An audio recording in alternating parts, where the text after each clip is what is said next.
Chris Hipkins set to replace Jacinda Ardern as New Zealand Prime Minister.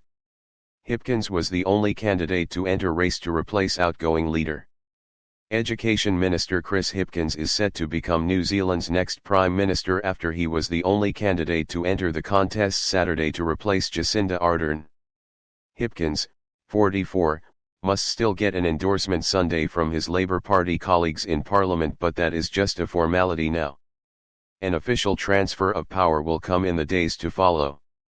"It's a big day for a boy from the Hutt," Hipkins said, referring to the Hutt Valley near Wellington where he grew up. "I'm really humbled and really proud to be taking this on." Subscribe our YouTube channel and click our bell icon for new videos. Where he grew up. "I'm really humbled and really proud to be taking this on.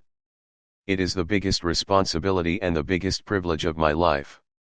Ardern shocked the nation of 5 million people Thursday when she announced she was resigning after 5.5 years in the top role. The lack of other candidates indicated party lawmakers had rallied behind Hipkins to avoid a drawn-out contest and any sign of disunity following Ardern's departure. Hipkins will have only a little more than 8 months in the role before contesting a general election. Ardern announced Thursday that New Zealand's next general elections would be held on October 14, and that she would remain a lawmaker until then. Opinion polls have indicated that Labour is trailing the main opponent, the Conservative National Party. Hipkins played prominent role during pandemic. Hipkins rose to public prominence during the coronavirus pandemic, when he took on a kind of crisis management role. But he and other liberals have long been in the shadow of Ardern, who became a global icon of the left and exemplified a new style of leadership. Just 37 when she became leader in 2017, Ardern was praised around the world for her handling of the nation's worst ever mass shooting in 2019 and the early stages of the pandemic.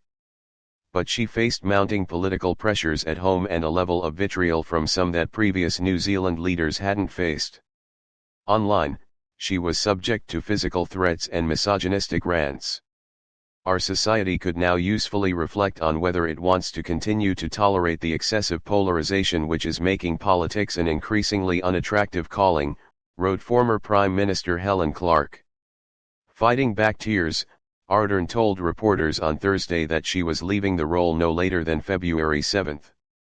"I know what this job takes, and I know that I no longer have enough in the tank to do it justice.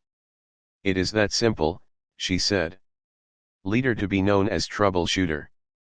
Besides holding the education portfolio, Hipkins is also Minister for Police and the Public Service, and Leader of the House. He is known as a political troubleshooter who has taken on a variety of roles to try to iron out problems created by other lawmakers. But he's also committed some gaffes of his own, like when he told people during a virus lockdown that they could go outside and spread their legs, a comment that drew plenty of mirth on the internet. Hipkins drew a small crowd of clapping onlookers when he talked to reporters outside Parliament. He said he'd come back energized after a summer break, considers himself a hard worker and a straight shooter, and doesn't intend to lose his trademark sense of humor in his new role.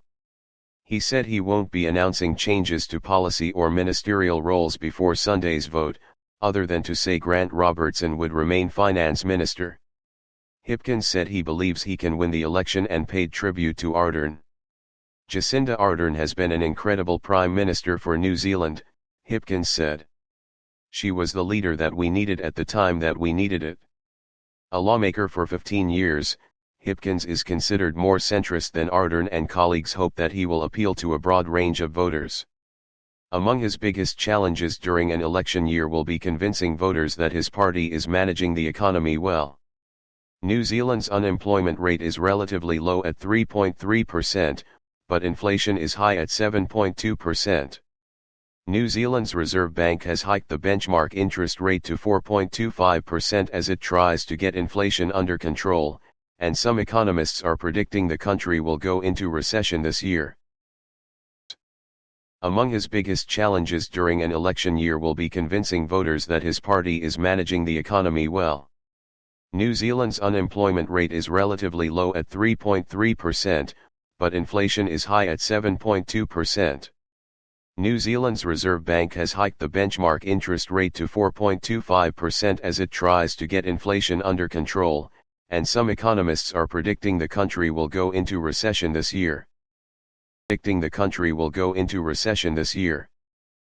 Subscribe our YouTube channel